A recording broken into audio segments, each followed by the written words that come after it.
चेहरे पर तेरे चांद सा नूर हो, हर गम और हर मुश्किल तुझसे दूर हो। कामयाबी चूमे कदम तुम्हारे पग पग पर, ये दुआ है मेरी रब से, हम एक दूसरे से कभी ना दूर हों। नमस्कार बच्चों और गुड मॉर्निंग। आज के दिन की आप सभी को बहुत बहुत शुभकामनाएं। हैप्पी रक्षाबंधन। दुनिया की सभी छोटी बहनों को इस भाई का बहुत सारा प्यार और सभी बड़ी बहनों को मेरा सादर प्रणाम। सबके लिए हैप्पी रक्षाबंधन। आज के दिन को आप बहुत सारा एंजॉय करिए। दोस्तों कुछ फैक्ट आपको मैं रक्षाबंधन के बारे में बताता हूं। जैसा आप जानते हैं कि पंचांग के अनुसार, शास्त्रों के अनुसार सावन मास की पूर्णिमा तिथि को रक्षाबंधन मनाया जाता है। बहुत सारी कहानियां इसके लिए प्रचलित हैं। मैं आपको पहले एक कहानी इतिहास की सुनाता हूं। रानी करुणावती ने हुमायूं को राखी भेजी थी। ये जो सभ्यता है ना रक्षाबंधन की, ये 6000 वर्ष पहले है। 6000 वर्ष पुरानी चल रही सिंधु घाटी सभ्यता से कहीं ना कहीं कनेक्टेड है। कुछ साल पहले, जिसको मध्यकालीन काल कहते हैं, मतलब बीच वाला, आज तो आधुनिक चल रहा है। सबसे पहले क्या था आप समझ सकते हैं, जिसको इतिहास के बारे में जानकारी थी। मध्यकालीन काल में मुगलों में युद्ध चल रहा था। मुगलों में और राजपूतों में, मतलब ठाकुरों में और मुसलमानों में बहुत भयंकर युद्ध चल रहा था। उस समय एक राजा था जिसका नाम था सुल्तान बहादुर शाह राजा थे, जो सभी राजों की ऐसी तैसी किए पड़े थे। सब राज्य की राजाओं की डांट लगाए पड़े थे। और उनके टक्कर में दूसरा राजा था हुमायूं।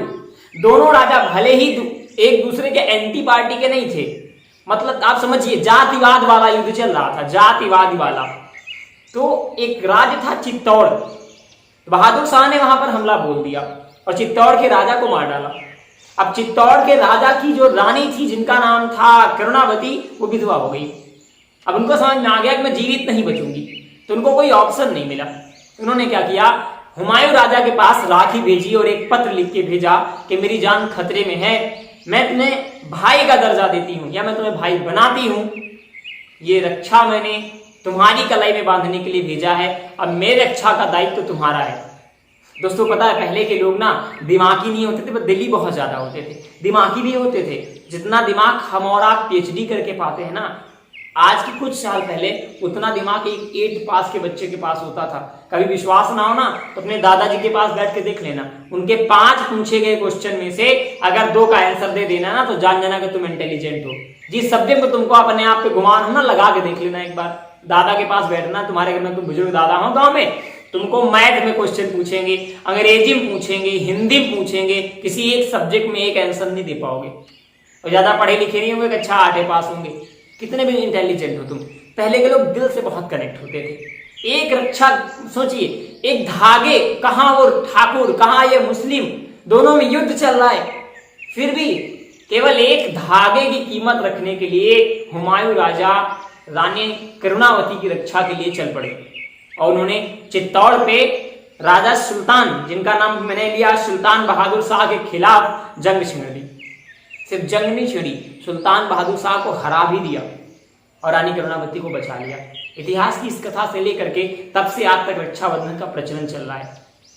पुराणों में बहुत सारी कथाएं हैं। एक कथा मैं आपको बताता हूं कि बहुत साल पहले, तब तो हम थे नहीं, एक कहानी है कि एक राजा बलि हुआ करते थे। उन्होंने बहुत सारी तपस्याएं की। तपस्या करके सारे देवताओं को अलग अलग, कभी ब्रह्मा को, कभी विष्णु को, कभी भगवान शंकर को प्रसन्न किया। और प्रसन्न करने के बाद सबसे वरदान प्राप्त किया। अब राजा बलि चाहते थे कि तीनों लोक में उनका भ्रमण हो। 3 लोक आपने सुना होगा, ना सुना तो मैं बता दूं। नीचे है रसातल। रसातल मतलब जहां पर पानी पाया जाता है, जिसे हम पाताल लोक कहते हैं। जहां पर हम हैं यह है धरातल, इसको हम भूलोक कहते हैं। इसके ऊपर जहां पर केवल वायु है, हवा है, उसे हम स्वर्गलोक कहते हैं। ये तीनों लोक हैं। तो राजा बलि तीनों लोकों पर अपना राज जमाना चाहते थे। उन्होंने सबको प्रसन्न कर लिया। सभी देवता बड़े परेशान हो गए। देवताओं के परेशान होने की वजह से सभी देवता एक बार भगवान विष्णु के पास गए। भगवान विष्णु से बोले कि प्रभु आप कुछ तो करिए। राजा बलि में सभी बुराइयां थी, लेकिन एक अच्छाई थी, वो सत्यवादी और दानी हुआ करते थे, बहुत बड़े दानी थे। और आपको बताएं, पहले के जो राक्षस थे ना, वो भी आज के देवता से अच्छे थे। पहले जो राक्षस हुआ करते थे वो आज के इंसानों से 1 लाख गुना अच्छे थे। वो ना झूठ बोलते थे, ना कपट करते थे। बात समझिएगा, ना वो झूठ बोलते थे, ना ही वो कभी अपने वचन से टूटते थे। अगर उन्होंने वचन दे दिया कि कल शाम 5 बजे में तुम्हारी अपनी जान दूंगा तो दूंगा, तुम्हारी जान लूंगा, तो दुनिया की कोई ताकत नहीं कि बचा ले। अगर वो जिंदा है तो बदला जान लेके रहेगा। तो भगवान ने वामन अवतार लिया। वामन अवतार मतलब बहुत छोटा रूप धारण किया, एक छोटे बच्चे जैसा, मतलब जिसको कहते हैं हम नाटा। भगवान बौना टाइप का, एक बौना का रूप धारण किया। भगवान पहुंचे, भगवान ने राजा बलि से कहा कि मुझे 3 पग जमीन चाहिए आश्रम बनाने के लिए। राजा बलि ने कहा 3 पग मतलब का कुछ हो नहीं। भगवान ने कहा, राजा बलि ने कहा ले लो। अब भगवान ने फिर अपना रूप बड़ा किया, एक पग में स्वर्गलोक नाप लिया, दूसरे पग में भूलोक नाप लिया। अब तीसरा पग रखने का नंबर आया, तीसरा कदम रखने का नंबर आया, तो भगवान ने राजा बलि से पूछा बताओ कहां रखूं। राजा बलि हताश हो गए, उन्होंने प्रणाम किया और अपना सर नीचे कर दिया। बोले प्रभु तीसरा पग आप मेरे ऊपर रख लीजिए, तीनों लोग तो आपका हो गया, मैं बचा हूं, मैं भी आपका हो जाऊंगा। भगवान ने जैसे राजा बलि के ऊपर पैर रखा, भगवान ने पैर हटाया, प्रसन्न हो गए, उनका समर्पण देख के खुश हो गए। उन्होंने कहा मांगो, कोई एक वरदान तुम और मांग लो। राजा बलि ने कहा प्रभु अब मुझे कुछ नहीं चाहिए, मेरा बचा ही क्या है, अब मैं चाहता हूं कि आप हमेशा मेरे साथ रहें। अब भगवान बड़े परेशानी में, भगवान ने अपना लोक छोड़ा और राजा बलि के साथ द्वारपाल बन गए, मतलब राजा बलि अंदर और भगवान उनके गेट के पहरेदार बन गए। अब इधर माता लक्ष्मी परेशान होने लगी क्योंकि विष्णु लोक पूरी तरीके से खाली हो चुका था। तो माता लक्ष्मी को भगवान नारद ने आके सजेशन दिया कि आप पूर्णिमा तिथि को एक राखी का एक रक्षा लेकर के जाओ, राजा बलि को बांध दो, वो जब तुमसे कहेंगे उपहार मांगो तो अपने पति को मांग लेना। माता रसातल पहुंची, अर्थात राजा बलि के पास पहुंची, उन्होंने उनको राखी बांधी और भाई का दर्जा दिया। राजा बलि ने कहा उपहार मांगो, क्या चाहिए तुम्हें बहन। माता लक्ष्मी ने कहा कुछ नहीं, मेरे पति को छोड़ दीजिए।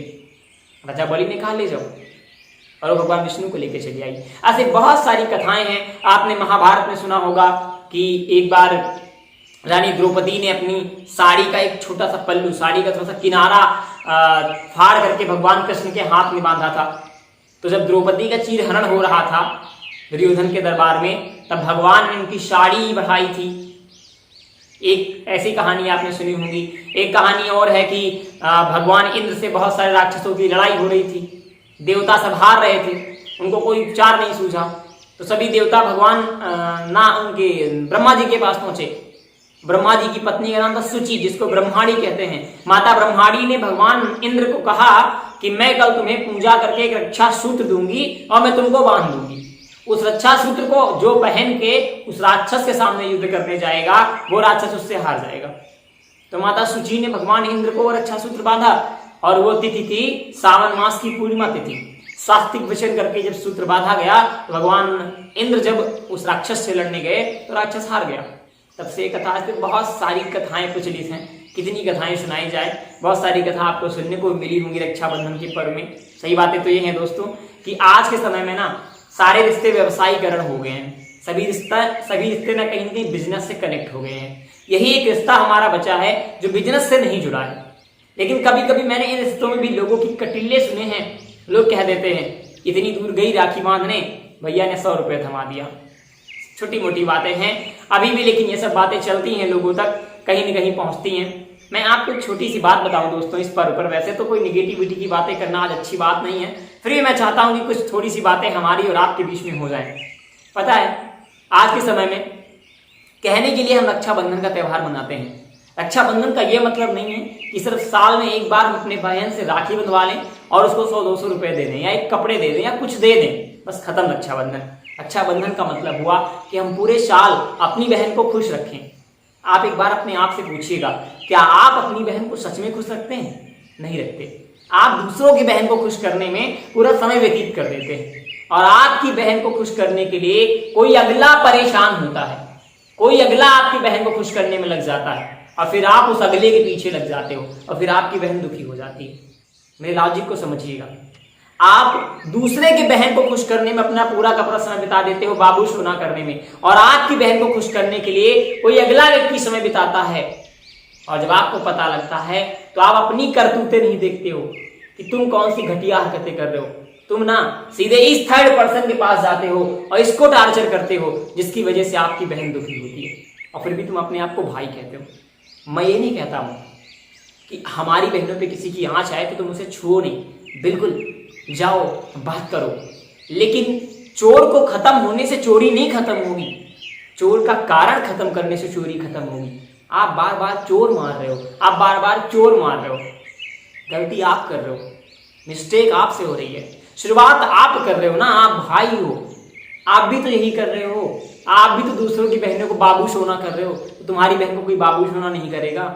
जो बाबू सोना करना अपनी बहन के साथ बैठ के करो ना, उससे बातें करो ना। अगर वो अपनी दिल की हर छोटी छोटी बातें तुम्हें बताएगी और वो खुद हल्की होगी, खुद पता है ना, औरतें पूरे दिन घर में रहती हैं, पूरा दिन काम करती हैं, घर का बहुत सारा, सबकी ताने सुनती, सबकी बातें सुनती हैं, उन्हें बहुत कुछ सुनने को मिलता है। अब उनके अंदर भरता चला जाता है। इसकी एक मेमोरी है, कुछ दिन बाद ये हैंग होने लगती है। कोई एक बंदा चाहिए जो क्लीन स्टोर करे, बार बार सुने, इनकी बातों को सुने और इन्हें हल्का करे। अगर आप इस बात के लिए समय नहीं दोगे ना, तो ये किसी को तो सुनाएंगी। जो व्यक्ति इनकी बातों को सुन लेगा, जो इनकी बातों पे इन्हें पॉजिटिव रिप्लाई देगा, इन्हें गुड फील टच देगा, वो इनके लिए खास हो जाएगा। ये इंपॉर्टेंट नहीं कि फिर आप भाई हो या नहीं हो, क्योंकि आप भाई का रिश्ता नहीं निभा रहे हो, और सिर्फ एक राखी बंधना जाने से कोई बहुत अच्छा भाई नहीं बन जाता। मतलब जानिए इन चीजों का। बहनों के लिए भी कुछ लाइनें हैं, ध्यान रखें। आप सिर्फ आप राखी बांध देती इसका मतलब आप अच्छी बहन नहीं है। कभी ख्याल भी तो रखें कि आपका एक भाई है। कभी ऐसी करतूतें ना करें कि बाजार में खड़े होने के बाद आपके भाई की नजर आपकी वजह से झुकनी पड़े। कभी आपके भाई को आपकी वजह से दूसरे को गाली देना पड़े। कभी आपके भाई को आपकी वजह से कहना पड़े काश से भगवान मुझे बहन ही ना देता। आप भी ध्यान रखें, अपनी थोड़ी सी खुशी के लिए पूरे परिवार को गम में न डालें। आप पूरे घर की काबुल हैं, पूरे के पूरे सम्मान का, पूरे के पूरे परिवार का एक ताज हैं। हम चाहते हैं कि संसार का प्रत्येक भाई बहन हमेशा खुश रहे, हमेशा वह हैप्पी फील करे और बहुत कुछ माने। आप बिलीव करिए, दुनिया में यही एक रिश्ता बचा है जिसमें अभी खोट नहीं आया है। बाकी कोई रिश्ता बचा नहीं जहां खोट ना आया हो। पापा बेटा, भाई भाई, सब रिश्ते खत्म हो चुके हैं, तार तार से हो गए हैं, जरूरत के हिसाब से चल रहे हैं रिश्ते। एक रिश्ता ये वाला बचा है अभी, जिसको हम लोग बड़े प्यार से याद करते हैं, इसलिए क्योंकि बहन कुछ दिन बाद चली जाती है, तो उससे हमारा व्यावसायिकरण नहीं हो पाता। थोड़े झगड़े भी होते हैं, थोड़ा प्यार भी होता है, थोड़ी मारपीट भी हो जाती है, थोड़ा दुलार भी होता है, लेकिन रिश्ता बहुत खास होता है। फिर हमारी आप सबसे बहुत बहुत गुजारिश है, दुनिया के सभी भाइयों से मेरी गुजारिश है, कृपा करें, प्लीज प्लीज प्लीज आप बाबू सोना करिए, दूसरों की बहनों को समय दीजिए, लेकिन अपने बहन को समय जरूर दीजिए, ताकि आपकी बहन अपना समय किसी दूसरे के साथ न बिताए। मान लीजिए ऐसा वो करती भी है, इन बी केस हमारे हारमोन्स हैं, ये पूरा का पूरा समाज ना कीचड़ भरा हुआ है, तुम कब तक सफेद कपड़ा पहन के टहलोगे। मान लो आपको अपने बहन के बारे में कोई ऐसी बात सुनने को मिलती भी है, तो भड़को नहीं, अपनी गर्मी मत दिखाओ। कितने बड़े काबिलियत गर्मी दिखाने में नहीं है। आग आग से कभी ठंडी नहीं होती है। बुद्धिमान वो जो आग पर पानी डालने की कला जानता हो। बैठो अपने बहन के पास, किसी तरीके से पूछो क्या ये बात सही है। अगर सही है तो आप बताओ कि जो आपके अनुसार सही वो सही नहीं, गलत है। अगर आपको लगता है कि आपके बहन उसी व्यक्ति के साथ खुश है, तो जबरदस्ती का टंटा क्यों खड़ा करते हो, क्यों ड्रामा खड़ा करते हो। कोशिश करो कि हर मामला, हर दुनिया की हर बात से सुलझ सकती है। अगर किसी बात पर बात ना की जाए तो वह बात आगे चल के बहुत बड़ी हो जाती है और बात बिगड़ सकती है। बात को सुलझाने का केवल एक तरीका है बात। मेरी बात शायद आप समझ रहे होंगे। अगर हमारी बातें आप तक पहुंच रही हों और आपको बुरी लग रही हों, तो उसके लिए आई एम सॉरी। मेरा कोई उद्देश्य आपको हर्ट करना नहीं है। भगवान ने मुझे भी कई बहनें दिया है और आप सबकी बहन भी मेरी ही बहन है। मेरी दीदी को छोड़ के दुनिया की हर बहन मेरी बहन है और मैं उसे उतना ही सम्मान और प्यार देता हूँ जितना लोग अपनी बहन को देते हैं। प्रयास करता हूँ कि दुनिया की हर लड़की को मैं एक बहन की नज़र से देख सकूँ। कोशिश भी करता हूँ कि एक भाई का फर्ज निभा सकूँ, लेकिन शायद आप सब तक या हम सब तक नहीं पहुँच सकते। हम अपने विचार केवल आप तक पहुँचा सकते हैं। मैं कोशिश करता हूँ कि मैं अपने विचारों से आपको बताऊँ और आप अपने विचार हमें कमेंट में जरूर बताइए कि आपके अनुसार क्या होना चाहिए, इस रिश्ते को और बेहतर तरीके से कैसे बनाया जाए और क्या किया जाए कि भाई बहन का रिश्ता और पवित्र हो जाए। हर साल त्योहार मनाने से त्योहार खास नहीं होते, हर साल त्योहार में कुछ खास करने से त्योहार खास होते हैं। मैं चाहता हूं, आधुनिक युग चल रहा है, अगर हम पुराने जमाने के हुमायूं न बन पाए तो कम से कम आज के समय के कंस तो ना बने कि अपने बहनों को कष्ट दें। मैं नहीं कहता आप हुमायूं बनिए, लेकिन प्रयास करिए कि कंस ना बन जाइए। ये कोशिश आपकी अवश्य जारी रहे। और मेरी कोशिश है कि आप तक अपने विचार पहुंचाना, और आपकी कोशिश होनी चाहिए कि ये विचार सब तक पहुंचाना। लाइक कमेंट आपको करना है, लेकिन लोगों तक वीडियो जरूर पहुंचाना है। हम फिर मिलेंगे अगले वीडियो में। एक बार फिर से आप सभी का बहुत बहुत धन्यवाद। दिल की गहराइयों से हृदय का आभार है कि आप सब बहुत अच्छे कमेंट दे रहे हैं, मेरे साथ लगातार बने हैं, बहुत सारा प्यार भी दे रहे हैं। मैं जो भी बन पा रहा हूं या जो भी व्यूअर्स सब्सक्राइबर्स आ रहे हैं, वो मेरी नहीं, सिर्फ आपकी, सिर्फ और सिर्फ आपकी मेहनत की वजह से आ रहे हैं। इसलिए मैं आप सभी का बहुत बहुत धन्यवाद देता हूं। ताऊ मैं शुक्रगुजार भी रहूंगा। मिलता हूं अगले वीडियो में फिर। सभी को, आप सभी को एक बार हैप्पी रक्षाबंधन। ये कुछ लाइनें हैं हमारी सभी बहनों के लिए। हम आने वाले समय में अपनी बहनों के साथ कैसा प्रतीत करते हैं, ध्यान दीजिएगा। चलिए शुरू करते हैं। याद आता है अक्सर वो गुजरा हुआ जमाना, याद आता है अक्सर वो गुजरा हुआ जमाना। तेरी मीठी सी आवाज में, तेरी मीठी सी आवाज में भाई बुलाना, वो सुबह स्कूल के लिए मुझे जगाना, वो बात बात पे मुझे चिल्लाना, कभी कभी खुश होके गले लग जाना। याद आता है वो गुजरा हुआ जमाना, याद आती हैं वो पतझड़ सी डाली, याद आता है तेरा नाक बहाना और तेरा खिलखिला के मुस्कुराना। याद आता है वो गुजरा हुआ जमाना, पर क्या करें बहना, ये है जिंदगी का तराना। मिलेंगे फिर अगली वीडियो में। जय हिंद, जय भारत।